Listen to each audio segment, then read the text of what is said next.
Hi guys, this is Omega1 and today I'm doing quite a special video about 10 underrated cards. Now it's not a video about it, it's not top 10, it's just 10 cards because it's quite hard to put these in a top 10 list. I just did them in logical order, meaning monster, spell, trap, and yeah. These are just cards that I came across when looking through my card collection, and I thought like, okay, this card is actually surprisingly good. So these are mainly cards that are either played in the metagame but very rarely, or not enough, or not even known to, well, competitive players. So I tried to be as original as I could to find these cards so that you might just learn to know some new cards. And I'm pretty sure that some of these you don't know. And I also tried to limit the archetype specific cards, but you'll see that there's some in here. It's not too, well, complicated. So, let's start off with monsters. We've got 3 monsters. I know that's not a lot, but still, it's hard to find. So we've got Montage Dragon. Montage Dragon, apart from its art, it is, well, it's not a bad card, actually. So what it does, you can discard 3 monsters from your hand to special summon it, and it gains 300 attack points for all the levels of those monsters combined. So let's say you ditch 3 level 4s, it's got 36 attack. So why is this good? Well, it could be played in Chaos Dragons. Now, to get your, well, especially in Chaos Blue Eyes, to get your annoying Blue Eyes that are dead in your hand into the grave, or other stuff, or light pulsers you can ditch. And if you dump some blue ices, you can easily get this guy to OTK your opponent and get like crazy attack. And also you can set up some plays. First turn first turn chaos, sorry. So yeah. But why isn't this played? I think the reason why it's not played too much is just for one stupid reason, and that's because it's Earth. If it would have been light or dark, I think it would have been more, well, you could have seen it more in the metagame. Not that it will be played too much, because it takes resources out of your hand. But still, it's a level 8 monster, so if you want to XYZ with it, yeah. Second one is the Dark Creator. Now, the Dark Creator is kind of a Dark Armed Dragon, but more defensive, kind of a wall, and regenerating. So you can special summon it if you've got 5 or more dark monsters in your grave.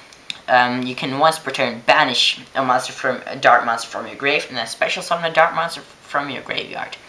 Now, why is this good? I used to play this in my Black Wings. Dark Armed Dragon, if you don't have it in your starting hand, it is going to be very dead.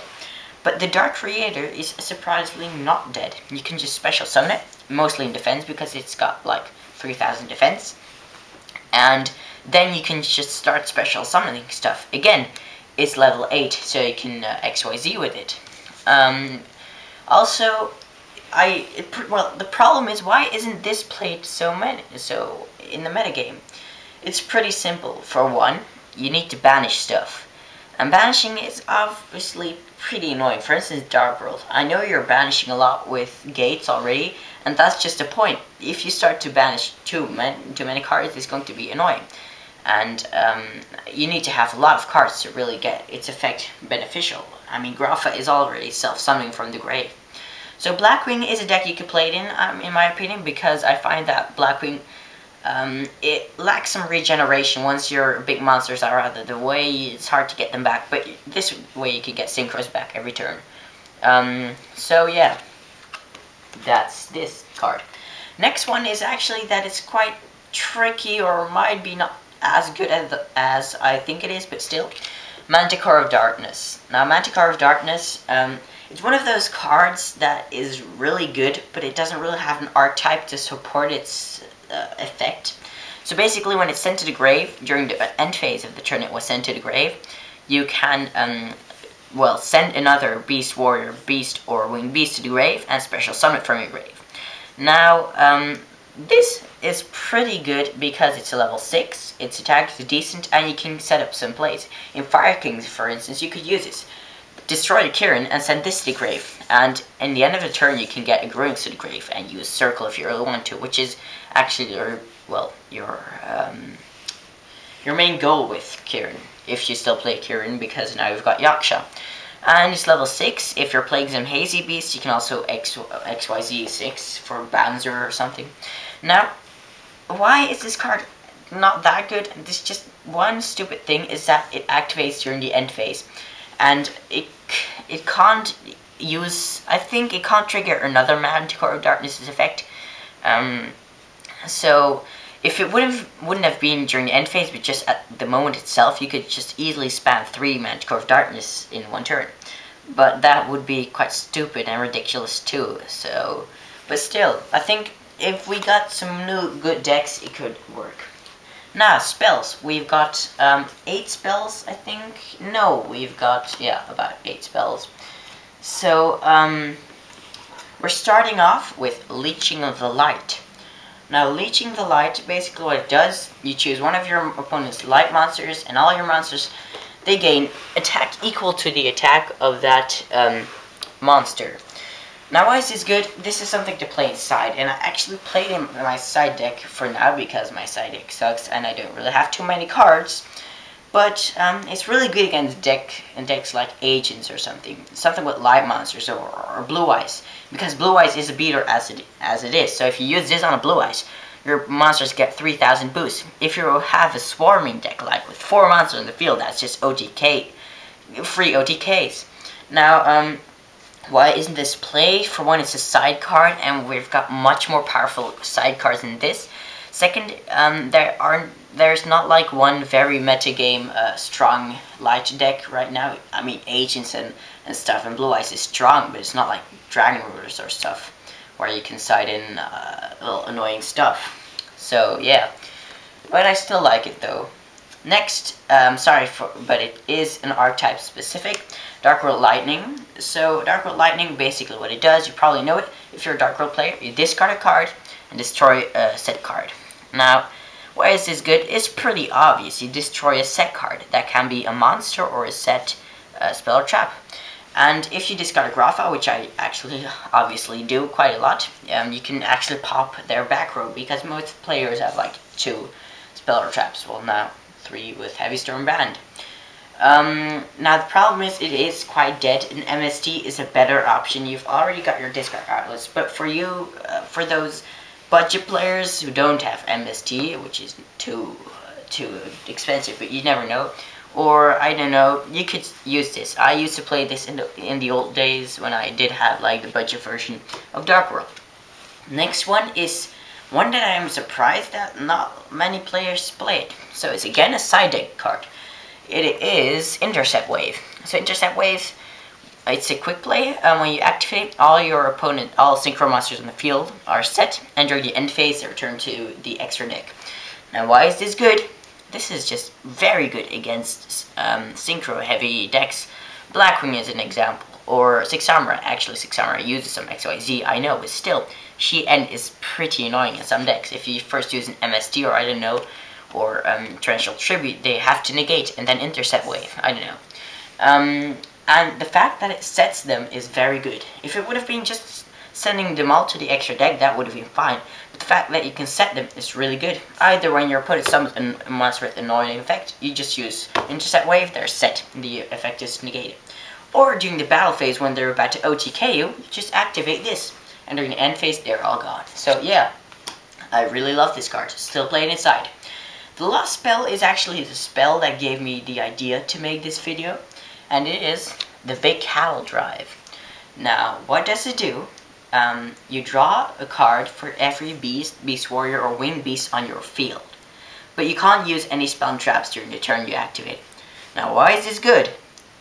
Pot of Greed. 3 words. It's very, very simple. You just can get like 3 cards in your hand. The only downside is that you can't use spell and traps, and that's why it's not played, because the only good Beast Warrior decks, for instance, Fire Fist and Fire King, they're both quite spell and trap heavy. So that's kind of the annoying thing. You won't really can activate. And Fire King, for instance, is constantly going to spam Druidics and is going to clear a field, so you won't get too much pluses of this. And well, Fire King, I'm not very familiar with the deck, but I know you have got quite a lot of spell traps, so yeah. But I think this card has got quite a lot of potential if there's new archetypes coming to the metagame. If they made a Beast Warrior deck or something, I don't know, it could get better.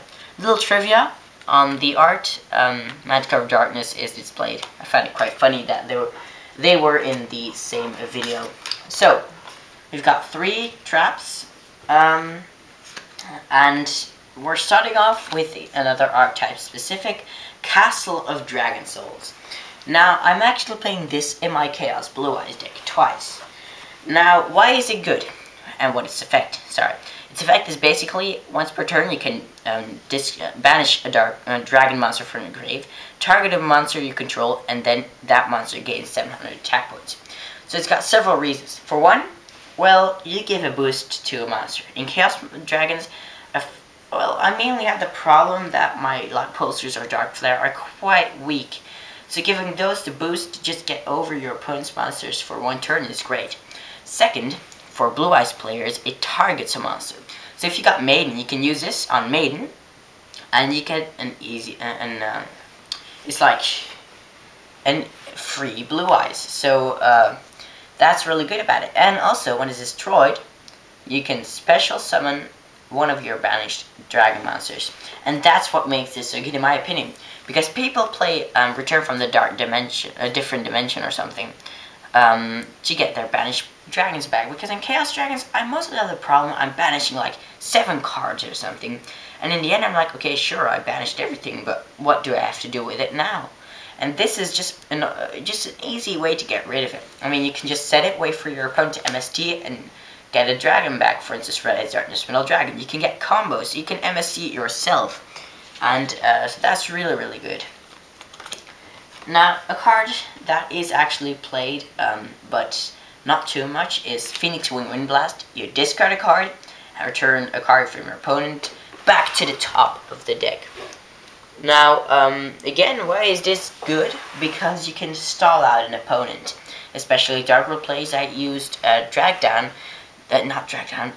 Reckless Greed, sorry.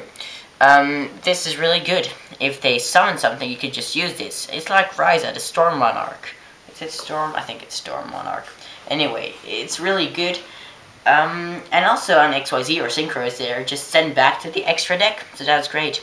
Now, why isn't this played? For one, you need to discard a card, and that is actually quite an annoying cost.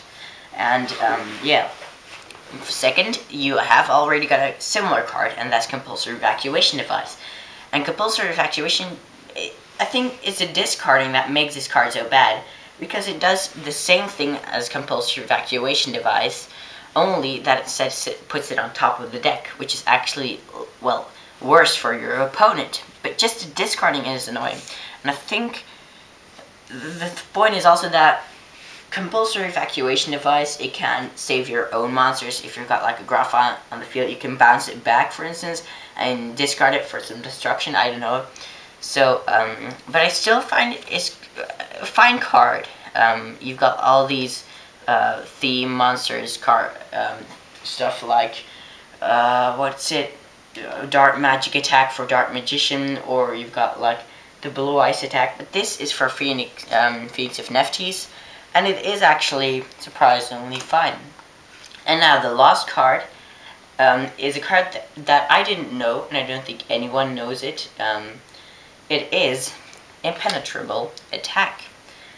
It is kind of a fusion between Waboku and it's kind of Waboku actually, but it can do some stuff Waboku can do, and vice versa.